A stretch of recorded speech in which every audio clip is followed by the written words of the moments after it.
സ്കീമിൻ്റെ 2024 അതിൻ്റെ exam related ആയിട്ട് ഒരു ന്യൂസ് ആർട്ടിക്കിളാണ്. അപ്പോൾ ഇത് വായിച്ചപ്പോൾ നിങ്ങൾക്ക് ഹെൽപ്ഫുൾ ആയിട്ടുള്ള കുറച്ച് കാര്യങ്ങൾ ഇതിലുണ്ടെന്ന് കണ്ടു. അതാണ് നിങ്ങളായിട്ട് ഷെയർ ചെയ്യുന്നത് കേട്ടോ.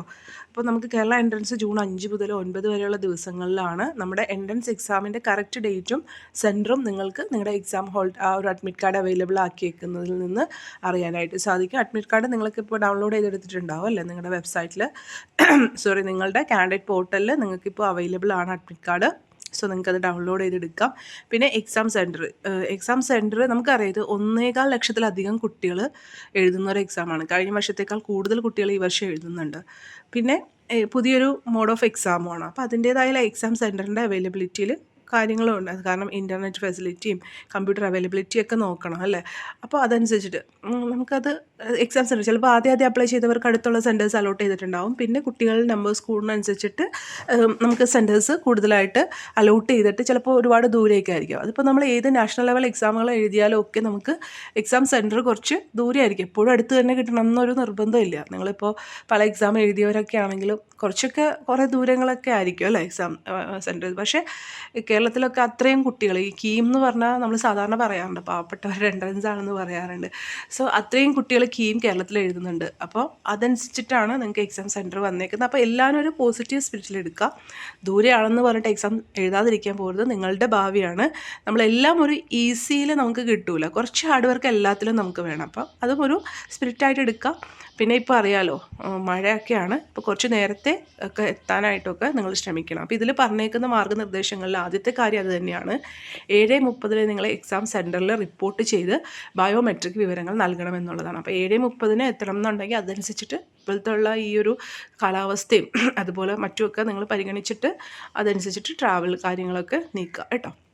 9:30 ശേഷം പ്രവേശനം അനുവദിക്കില്ല. കൃത്യം 9:45 നിങ്ങളുടെ ലോഗിൻ വിൻഡോയിൽ 15 മിനിറ്റ് മോക്ക് ടെസ്റ്റ് നടത്തും.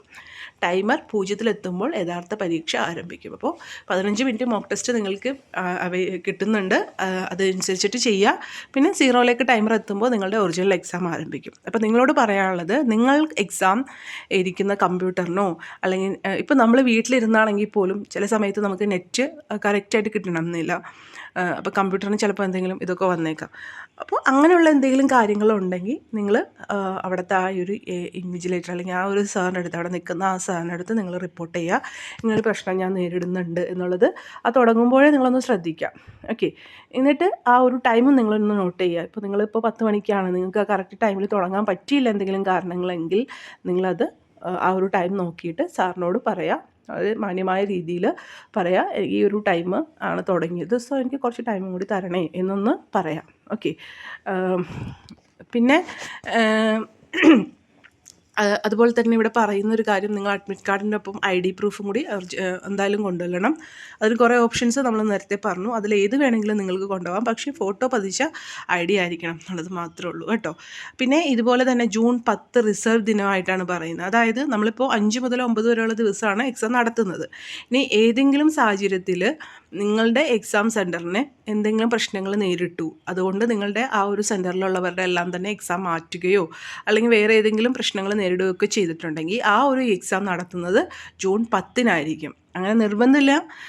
അങ്ങനെ എന്തെങ്കിലും പ്രശ്നങ്ങൾ ഉണ്ടാവണം എന്നുള്ളത് അതൊരു റിസർവ് ദിനം എന്നുള്ള നിലക്ക് കരുതലായിട്ട് പറയുന്നതാണ്. നിങ്ങളുടെ എന്തെങ്കിലും പരീക്ഷാ കേന്ദ്രത്തിൽ എവിടെയെങ്കിലും ദിവസത്തെ പരീക്ഷ മാറ്റി വയ്ക്കേണ്ടി വന്നാൽ ആ എക്സാം ജൂൺ 10 നടത്തും. അതുപോലെ തന്നെ സാങ്കേതിക കാരണങ്ങളാൽ ഏതെങ്കിലും കേന്ദ്രത്തിൽ പരീക്ഷ തുടങ്ങാൻ വൈകിയാൽ അതനുസരിച്ചിട്ട് സമയം പുനഃക്രമീകരിക്കും. അതായത് കമ്പ്യൂട്ടറിനോ ഇൻ്റർനെറ്റിനോ എന്തെങ്കിലും പ്രശ്നങ്ങൾ നേരിട്ടിട്ട് ആ ഒരു 10 മണിക്ക് തന്നെ സമയം തുടങ്ങാൻ പറ്റിയില്ല എങ്കിൽ അതനുസരിച്ചിട്ട് ആ ഒരു ടൈം നിങ്ങൾക്ക് നീട്ടിക്കിട്ടും എന്നുള്ളതുമാണ് പറയുന്നത്. അപ്പോൾ തീർച്ചയായിട്ടും നമുക്ക് എന്തെങ്കിലും പ്രശ്നങ്ങൾ നേരിട്ടാൽ, ഒന്നാമത്തെ കാര്യം നിങ്ങൾ എക്സാം എന്തായാലും എഴുതുക. നിങ്ങൾക്ക് ഒരു വർഷം ഒരു എൻജിനീയറിങ് പഠിക്കുക, ഇപ്പോൾ കുറേ പേര് ദൂരെയാണ് എന്നുള്ളത് കൊണ്ട് മാറ്റി വെക്കുന്നുണ്ടാകും. അങ്ങനെ ഒന്നും ചെയ്യരുത്. നിങ്ങൾ എക്സാം എഴുതുക. രണ്ടാമത്തെ കാര്യം, നിങ്ങൾക്ക് എന്തെങ്കിലും എക്സാം എഴുതുമ്പോൾ ബുദ്ധിമുട്ട് നേരിട്ടിട്ടുണ്ടെങ്കിൽ അത് അവിടുത്തെ ആ ഒരു സാർ, അവിടെ നിൽക്കുന്ന ആ ഒരു സാറിനെ നിങ്ങൾ അറിയിക്കുക കേട്ടോ. അതുപോലെ ടൈം, നിങ്ങൾ തുടങ്ങുന്ന ടൈം നോട്ട് ചെയ്തിട്ട് അദ്ദേഹത്തിനോട് സൗമ്യമായി പറയാം. ഓക്കെ. ഇനി കേരള എഞ്ചിനീയറിംഗ് ഫാർമസി പ്രവേശന പരീക്ഷയ്ക്കുള്ള ഒരുക്കങ്ങൾ പൂർത്തിയായി. ജൂൺ 5 മുതൽ 9 വരെ കേരളത്തിലെ 198 കേന്ദ്രങ്ങളിലും ഡൽഹി, മുംബൈ, ദുബായ് എന്നിവിടങ്ങളിലുമാണ് ഓരോ കേന്ദ്രങ്ങളിലുമാണ് പരീക്ഷ നടത്തുന്നത്. അപ്പോൾ മുംബൈ, ഡൽഹി ഉൾപ്പെടെയുള്ള കേന്ദ്രങ്ങളിലെല്ലാം ജൂൺ 5-നും ദുബായിൽ 6-നും പരീക്ഷ തുടങ്ങും. ഫാർമസി പ്രവേശന പരീക്ഷ 6-ന് ഉച്ച കഴിഞ്ഞ് 3:30 മുതൽ 5 മണി വരെയാണ്. അപ്പോൾ ആദ്യമായിട്ടാണ് പ്രവേശന പരീക്ഷ ഓൺലൈനായിട്ട് നടത്തുന്നത്. ഒരു ദിവസം ഏകദേശം ഒരു 19,000 പേർക്ക് പരീക്ഷ നടത്താൻ സൗകര്യം ലഭ്യമാക്കിയിട്ടുണ്ടെന്നും അത് റിലേറ്റഡ് ആയിട്ടുള്ള എൻട്രൻസ് കമ്മീഷണർ പറയുന്നു. അതുപോലെ തന്നെ എല്ലാ സോഫ്റ്റ്വെയറൊക്കെ ഓക്കെ ആണെന്നൊക്കെ ഉറപ്പാക്കാനായിട്ട് മോക്ക് ടെസ്റ്റും അതുപോലെ ട്രയൽ എക്സാമൊക്കെ നടത്തിയിട്ടുണ്ടായിരുന്നു. നീ പറയുന്നത് ഞാൻ നേരത്തെ പറഞ്ഞൊരു കാര്യമാണ്. ഏതെങ്കിലും ദിവസത്തെ പരീക്ഷ മാറ്റി വെക്കേണ്ടി വന്നാൽ ആ പരീക്ഷ ജൂൺ 10-ന് നടത്തും. സാങ്കേതിക കാരണങ്ങളാൽ ഏതെങ്കിലും കേന്ദ്രത്തിൽ പരീക്ഷ തുടങ്ങാൻ വൈകിയാൽ അതനുസരിച്ചിട്ട് സമയം പുനഃക്രമീകരിക്കും. എല്ലാ കേന്ദ്രങ്ങളിലും റിസർവ് കമ്പ്യൂട്ടറുകളുണ്ട്. എല്ലാ പരീക്ഷാ കേന്ദ്രങ്ങളിലും UPSഉം ബാക്കപ്പും ജനറേറ്ററും ഉണ്ട്. കമ്മീഷണറേറ്റിലും ജില്ലാ തലങ്ങളിലും കൺട്രോൾ റൂമുകളും തുറന്നിട്ടുണ്ട്. അപ്പോൾ നിങ്ങൾ ഒട്ടും പേടിക്കേണ്ട ആവശ്യമില്ല. എൻട്രൻസ് കമ്മീഷണർ അതനുസരിച്ചിട്ടുള്ള എല്ലാ പ്രിക്കോഷൻസും എടുത്തിട്ടുണ്ട്. നിങ്ങൾ ധൈര്യമായിട്ട് എക്സാം എഴുതാം. നിങ്ങൾക്ക് എന്തെങ്കിലും ബുദ്ധിമുട്ട് എക്സാം ടൈമിൽ ഉണ്ടായിട്ടുണ്ടെങ്കിൽ അത് നിങ്ങൾക്ക് അവിടെ അറിയിക്കാവുന്നതാണ് കേട്ടോ. വീഡിയോ ഇഷ്ടമായെങ്കിൽ ലൈക്ക് ചെയ്യണേ. Take care. Thank you.